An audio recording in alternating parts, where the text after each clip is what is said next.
Hey, thanks for joining me. We're going to go through a Unit 4 test review.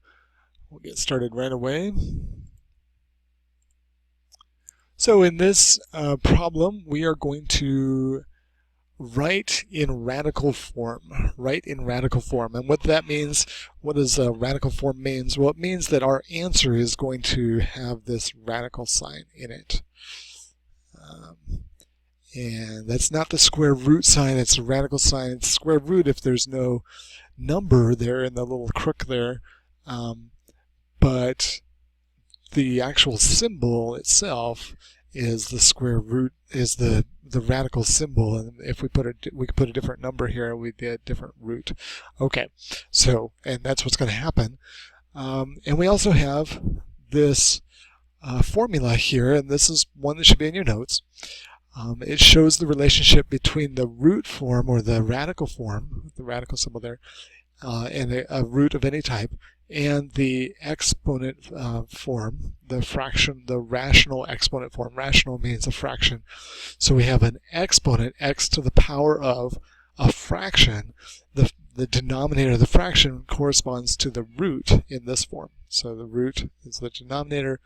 The numerator, the top of the fraction, is the power in this form. Okay, so we've got some powers going on here already and numbers, but then this parenthesis means that this whole expression, this whole thing in here, all four things, 5, the x, the y, the z, are all being raised to this power that is a fraction, 3/4. The 3 is the power. You're going to apply that power to each term in here, and the 4 is the root.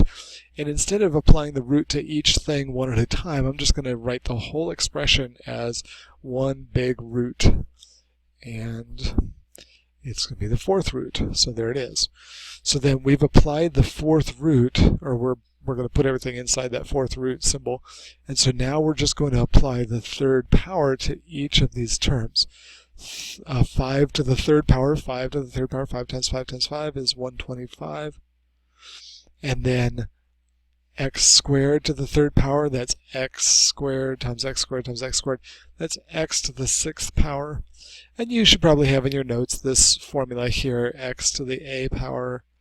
The whole thing raised to the b power means just multiply the powers together, x to the a times b power. That's what we just did. Now y to the 3rd power also. And then again, applying that rule, z to the 3rd power raised to the 3rd power is z to the 3 times 3, or 9 power. And there is our answer. There are ways that we could technically simplify this further by doing the 4th root of the x part and the z part. We can simplify part of those, but this is good enough for us in this situation. All right, now we're going to do that. We're going to simplify. This is a root. It's a 3rd root, and we're going to simplify this, and we're going to use the same rule that we used on the previous question, only this time we're going to take it from the radical form and we're going to apply our understanding of the exponent, the fractional exponent.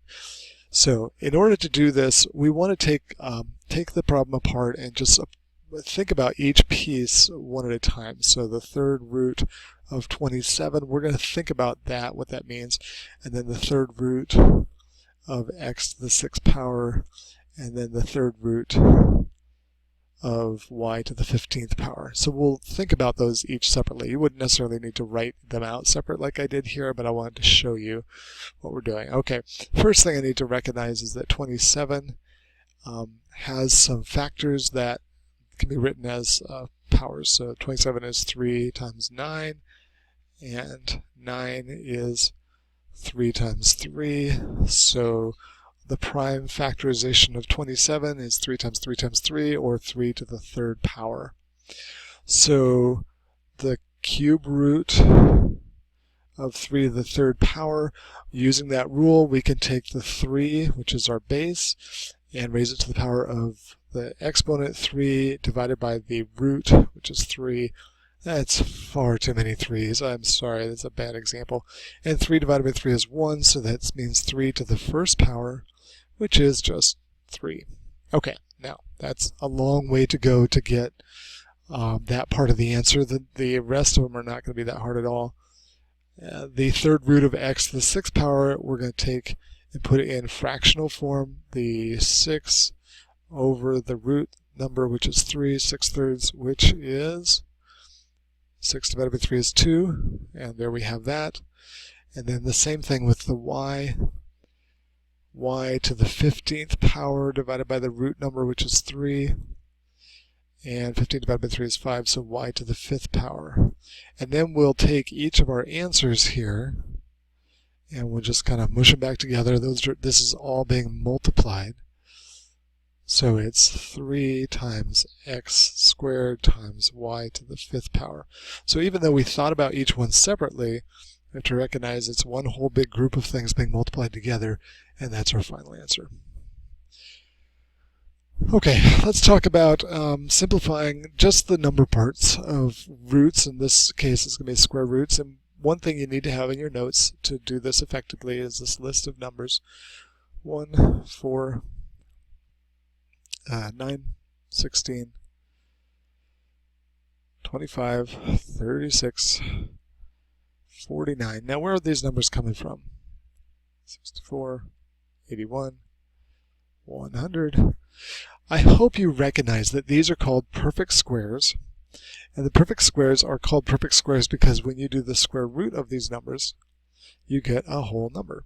Square root of 1 is 1, square root of 4 is 2, square root of 9 is 3.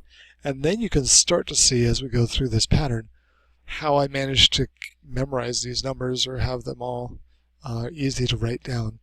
And that's because I went backwards. I said, what is 1 times 1? That is 1. And what's 2 times 2? That's 4. And what is 3 times 3? That's 9.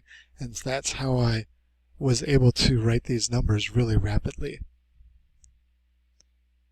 If you have these in your notes, that would be a very fine idea. And we'll use those a lot as we are simplifying square roots. Okay. Method number 1. There's 2 methods I want to talk about. Method number 1, 252. We write down the square root of 252 to calculate that out. What is the square root of 252? Obviously, it's not on our list. It's not a perfect square. If we type it in the calculator, you'll see it comes out to be an irrational number, a decimal that keeps going forever, or at least as to the end of the screen on your calculator. So how are we going to simplify this? There's going to be part of it that is a perfect square, hopefully, so we can simplify it, and then there's be part of it that's not. And we're trying to identify the parts that are the perfect square and the parts that are not, so we can know which part we can simplify. So to do that, we're just going to start methodically coming up with numbers that multiply together to give me 252. And if I do this in order, then I can get my answer fairly quickly. I start with 1 times 252, and then I go to 2. So I'm just going to go in order, 1, 2, 3, 4, and so on. So 2 times what equals 252, and that's 126. And then what about 3? 3 times what equals 252? And turns out that is 84. Then, and you can use your calculator. It's a fine thing to use your calculator. 4 times what? 4. We can divide by 4 because we divided by 2 and got an even answer. 126. So divide by 2 again, you get 63. How about 5? Now, 5's not going to work. We use 5. We divide by 5. No, we can't because the last digit is not 5 or 0. So we don't try to even bother dividing by 5. What about 6? We know we can divide by 6 because we were able to divide by 2 and 3. So divide by 6, we get 42. And 7. Now there's no trick to 7. I mean, there's no way to figure out 7. The only trick is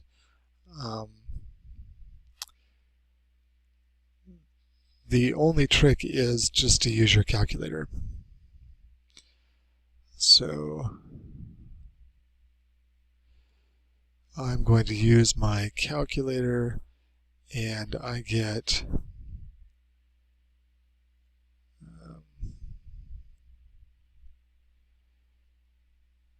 I think I get 36. Okay, now, you may be thinking to yourself, well, this is an awful long process and we're spending an awful long time on this. Is this going to come to an end? Most of the time, the process doesn't take this long because there's only like 3 or 4 or 5 different ways we can multiply two numbers together and get our number. This is a particularly big, nasty number, 252. It's got a lot of factors, lots of different ways to get it. And so for this process, I'm going to just start looking at the numbers that I've written down and circling any perfect squares. And I found a perfect square pretty fast with 4, but on the right-hand column where all the big numbers are, I only just now got a perfect square, 36. 36 is on my list right there. And as soon as, if I'm doing this in order methodically, as soon as I get a perfect square on the right-hand side, or finish the list, then I know that I've found the number I'm looking for, the number pair I'm looking for. So we're going to use that 36 times 7. So this is going to be 252 is the square root of 36 times the square root of 7. And again, what we're trying to do is we're trying to pull that 252 apart into 2 square roots, one that can be simplified and one that can't. And the one that can be simplified, we want it to be as big a perfect square as we can get, and it turns out the biggest one we could find was 36, which is 6. And then the square root of 7, that prime number that's left over, can't be simplified. The square root of a prime number can't be simplified. We're left with that, just a piece that's a whole number and a part that's a square root. Okay, that's the method I would highly recommend you use.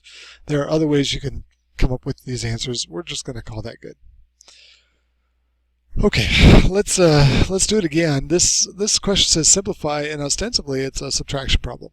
We're subtracting two things, some minus sign there in the middle, but we're kind of stymied. We're stuck. We can't subtract here because the two things that we're subtracting are different types of things. In this context, the square root acts as like a variable. Like if I had 3x minus 2x, I could answer that question. 3x minus 2x is 1x. But if I had 3x minus 2y, I couldn't because the x and y are not the same type of thing. And that's what's going on here. That 75, square root of 75, the square root of 48, not the same type of thing, so I can't simplify these. Except, what if the square root of 75 could be simplified into something, and maybe the square root of 48 could be simplified into something that we could then put together. And we don't know until we try it, so let's try it. All right, let me change my pen color here. All right, square root of 75. We're going to try that. 75. We'll do our method here. We'll take 75 is 1 times 75. It's 2 times, no, it's not even 3 times, let's see, 3 times 25, right? 3 times 25 is 75. Oh, looky there, 25 is a perfect square. So we'll do the square root of 25 times the square root of 3, and we get 5 square root 3. That is what the square root of 75 is. Okay, let's do it again also with the other number, the 48, the square root of 48. So write that down here. It's always good to have lots of scrap paper around when you're working with square roots. Square root of 48, let's see, 48 is 2, let's see, obviously 1 times 48, 2 times 24, 3 times 16, right? Oh, 16 is on our list. 16 is a perfect square. So there we go. Square root of 48 is the square root of 16 times the square root of 3. Square root of 16 is 4. So that's what the square root of 48 equals. Notice that in both cases, I ended up with a whole number times the square root of 3. And so that is kind of a hint or a clue that we're going to be able to do something with these terms once we put it all back together again, because they'll have the same square root. So the first one, 3 square root 75, is really 3 times 5 square root 3. That's what the square root of 75 is. Minus 2 times the square root of 48, and 48 square root of 48 is 4 times the square root of 3. So we do the multiplication. 3 times 5 is 15, square root 3, minus 2 times 4 is 8, square root 3. And now we can do our combining like terms because we have like terms. Square root of 3 is square root of 3. 15 minus 8 is, what is that, 7? 7 square root 3. And that's all there is to it. In this problem, we're asked to simplify like we have been so often before. And what we're simplifying is what looks like a variable, I. But before we get too excited about that and say there's nothing we can do, we need to recognize that I actually has a very specific meaning in algebra. I is the letter that stands for not just any number, but a particular number. I stands for imaginary, and the number it stands for is the square root of -1. So this is where we get into imaginary numbers. I is used in a situation where we have a square root of a number that is negative. Okay. And we have in our notes this little chart. This chart tells us the 4 different powers of I. And there's only 4. So you raise I to a power, the answer is going to be one of these 4 things. I to the first power, of course, is just I. I to the second power, the square root of -1 times square root of -1 is -1. I to the third power, multiply it again by another I, -1 times I is -I. And I to the fourth power is I squared times I squared, -1 times -1, which is +1. And those are the 4 different things, because if you did I to the 5th power, that would be I to the 4th power times I. 1 times I is I. And I to the 6th power is I to the 5th power, I times another I times I is I squared, which is -1. And I to the 7th power would be, I to the 7th power would be -1 times I, which is -I. And it just keeps on going. I to the 8th power, I keep doing that, is 1. Okay, and it just keeps on going in that pattern forever, so we could just write in our notes I to the 9th power, I to the 10th power, I to the 11th power, all the way up to I to the 100th power and answer these kinds of questions. That would be tedious. Instead, we're going to recognize that every 4th power is the same, and so if we can figure out, if we can take out powers of 4, we can do this, and there's a couple of ways to think about it. One of the ways to think about it is if we divide our power by 4 and then we get the remainder. So divide by 4 with a remainder of 1, then it's the same as I to the first power. If we divide by 4 and have a remainder of 2, then it's the same as I squared. A remainder of 3, that's the same as I to the third power. And if we get a remainder of 0, no remainder, that was an even number of 4's in our exponent, then that's the same as I to the 4th, which equals 1. So we're going to take that 99, and we're going to divide by 4. Now you can do this on your calculator, but I'm just going to show you here, it's just because I can. Let's see, what is that? 4 times 16, 19 minus 16 is 3. So it's 24 remainder 3. So that means there's 24 I to the 4th powers in I to the 9th power times a final I to the 3rd power. So there's 24 4th powers, and then leftover 3 leftovers, 3 powers left over, 3 I's left over.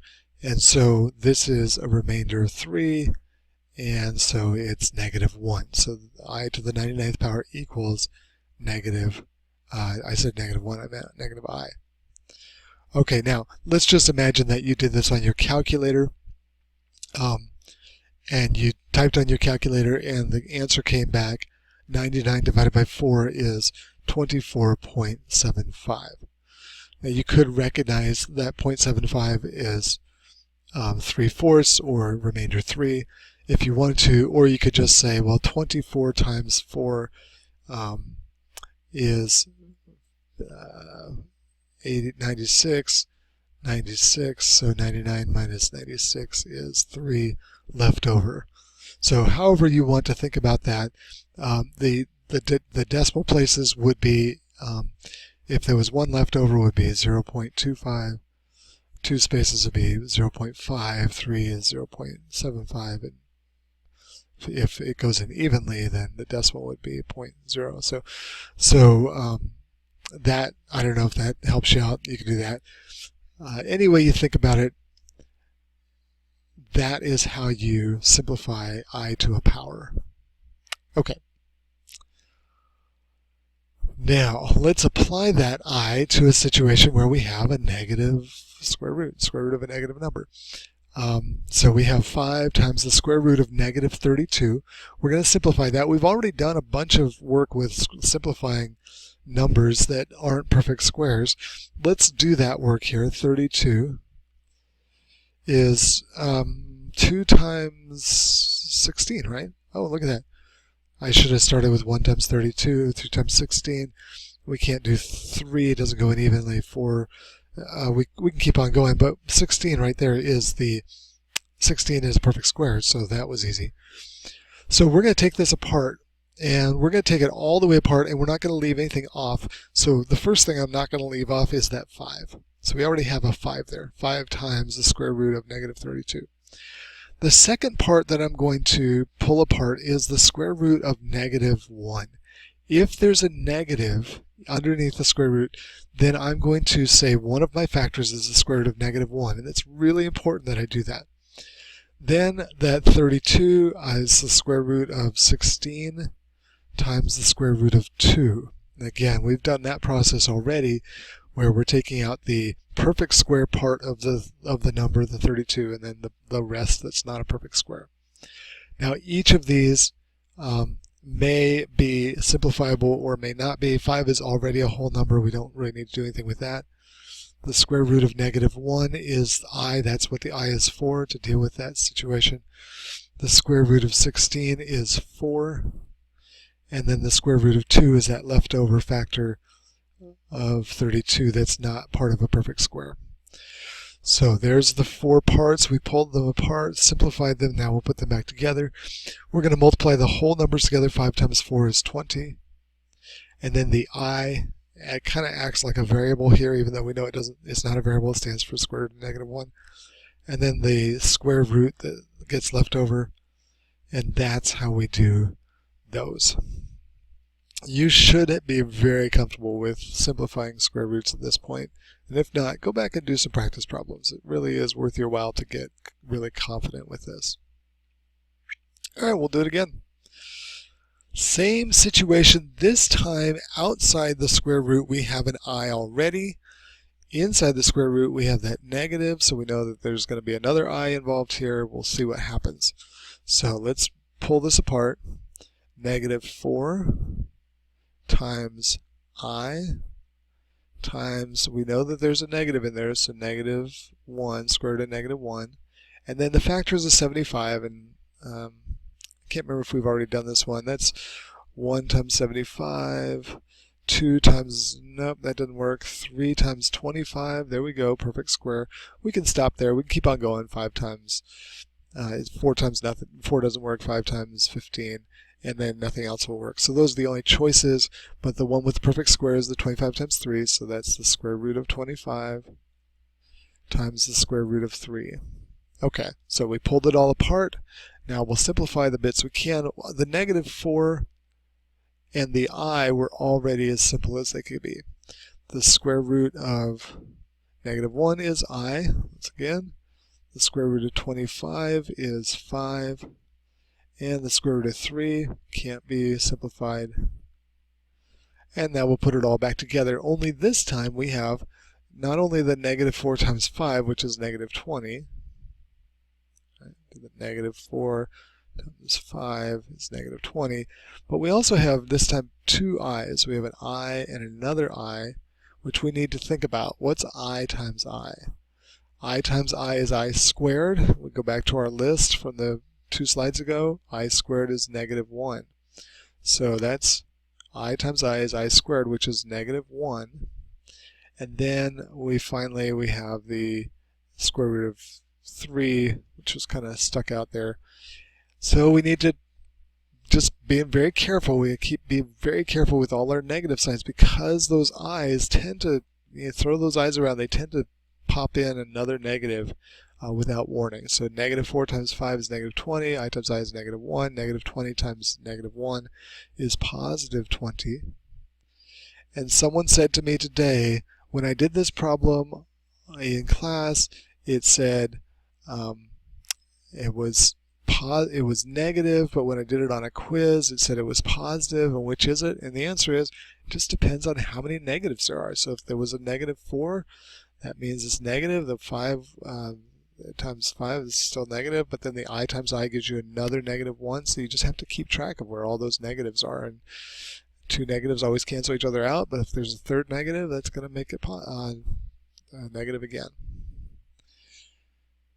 And this isn't finally, but we're now into these things called complex numbers.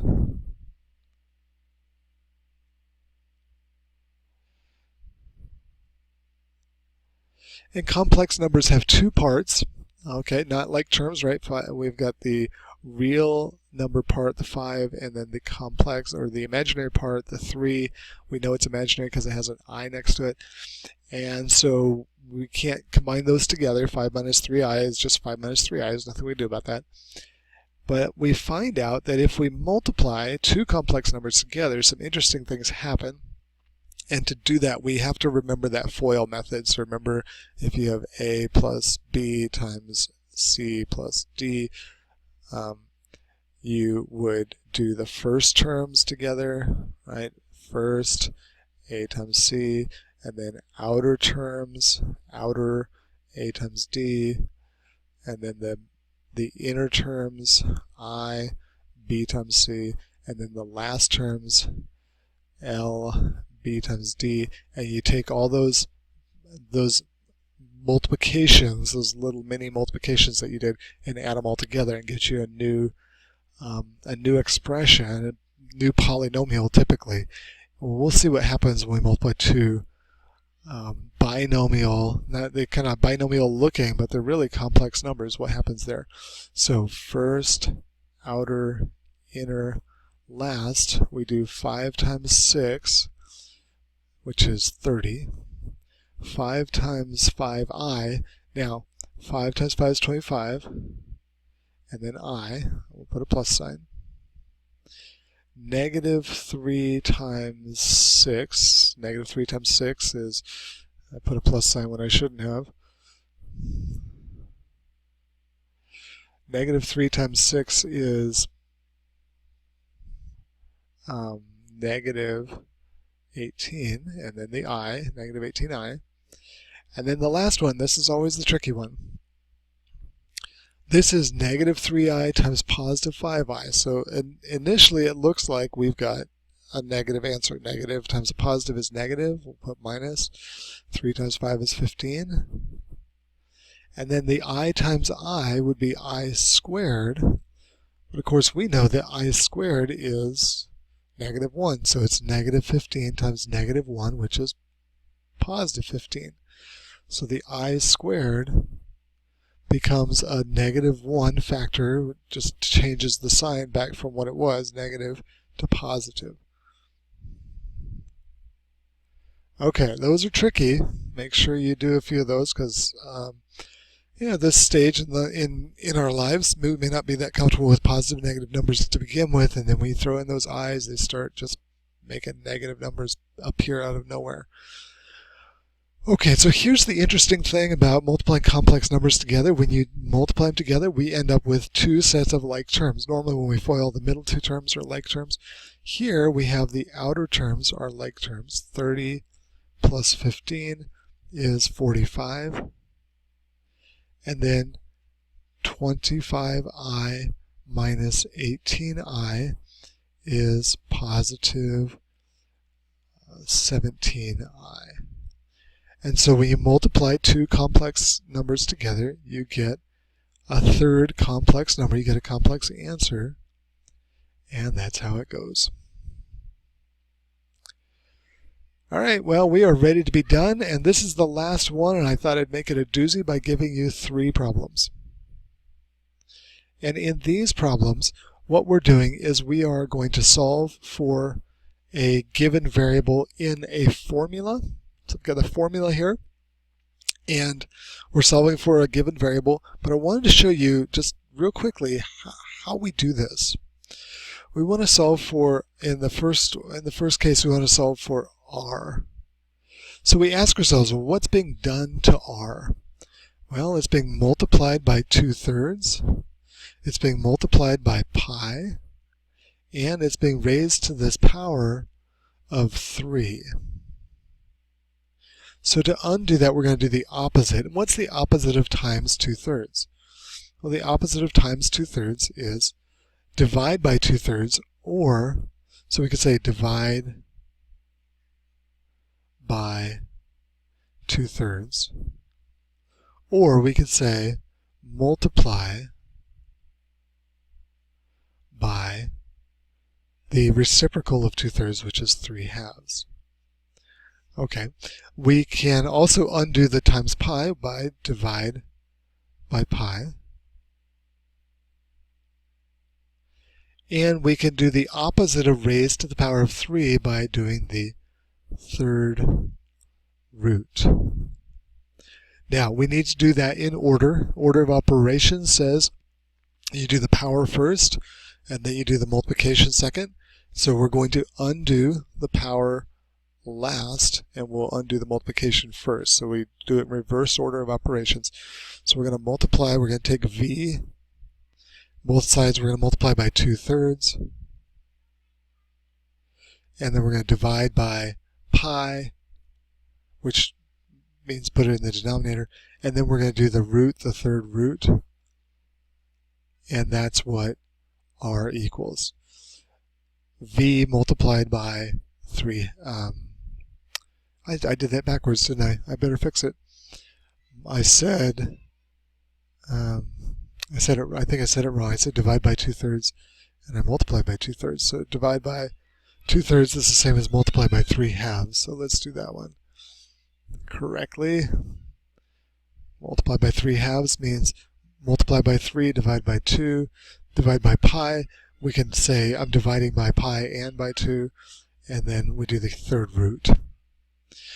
Okay, the second question. Let's hit pause and see if you can come up with the steps here, because that's really what's important, is looking at what the variable is being done to the variable, what are the steps to undo it. Okay, so here's our variable r again, and what's being done to it is it's being squared, it's being multiplied by h, it's being multiplied by pi, and we're being multiplied by 1/3. So the opposite of the multiplication parts is going to be to divide by 1/3 or multiply by the reciprocal of 1/3, which is 3/1 or 3, divide by both the pi and h, and then we're going to do the root, the opposite of the power, which is the root, so we're going to do the square root.